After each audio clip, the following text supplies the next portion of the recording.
Hi, everyone. Thank you so much for joining us here on KREM 2 News at noon. I'm Laura Papetti. It is right at the top of the noon hour. We're going to head outside with Thomas Patrick.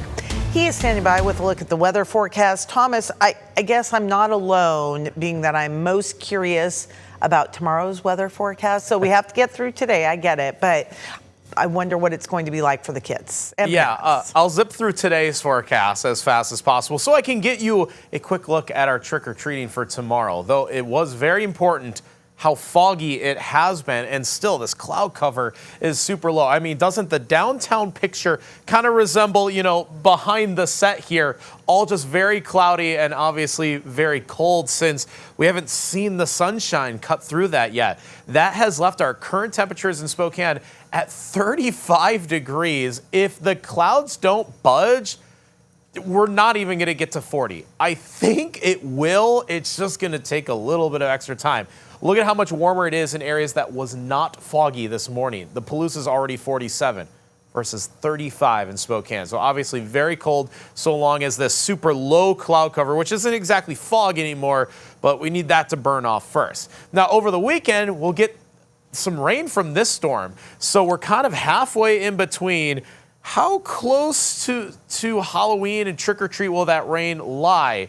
I do think most of the rain waits until after midnight, after Halloween, and it will affect our weekend, but not for the trick-or-treaters. Mostly, though. With mostly cloudy skies, I think sunset temperatures will be about 48, which is pretty good. I think we're in that sweet spot where the cloud cover keeps us mild at night, but the rain holds off just for a couple hours longer and waits for this weekend.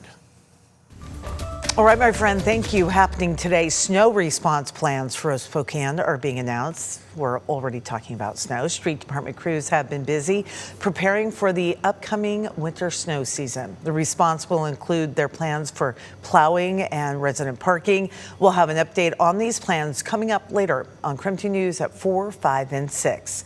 Also at this moment, the Coeur d'Alene Fire Department is hosting what's called a wet down ceremony to welcome in a new fire engine. The event will include the dedication of the new engine and a traditional wet down ceremony where it will be hosed down with the existing fire engines and pushed inside the firehouse. That is happening at Station 2. Now, as the government shutdown continues, the Spokane Regional Health District has announced they will be able to continue WIC services at least into November. KREM 2's Brandon T. Jones explaining what changed since they were preparing to close as soon as today. Well, this is a closure delayed thanks to a wave of additional funding that'll now keep those WIC offices open at least until late November. That's 6 total WIC offices that are operated by the Spokane Regional Health District. And again, less than 24 hours ago, they were preparing for a closure of those offices at the end of today's workday.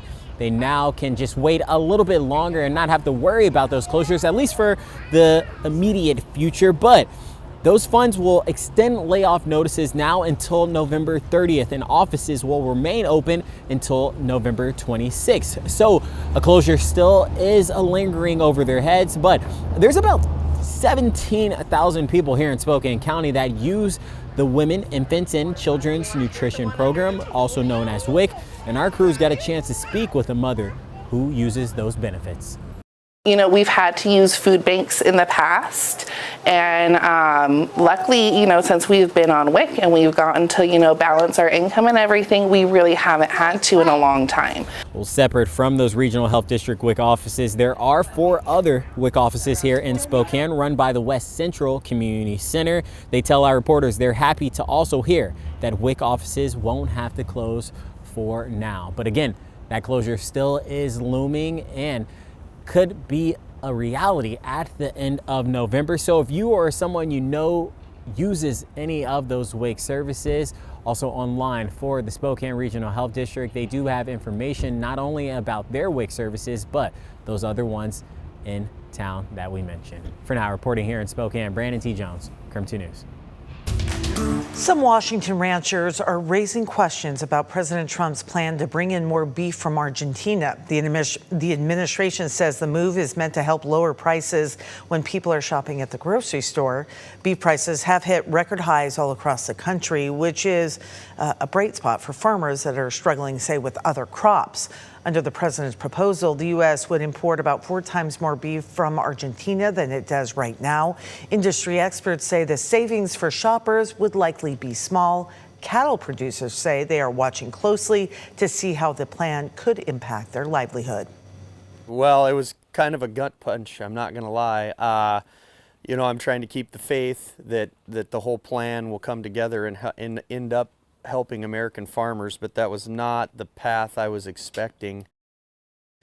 Again, ranchers worry this move will take a cut out of their profits. Coming in new today, Idaho State Police Forensics released a new report. It says right now ISP is handling the most drug cases of the last 10 years.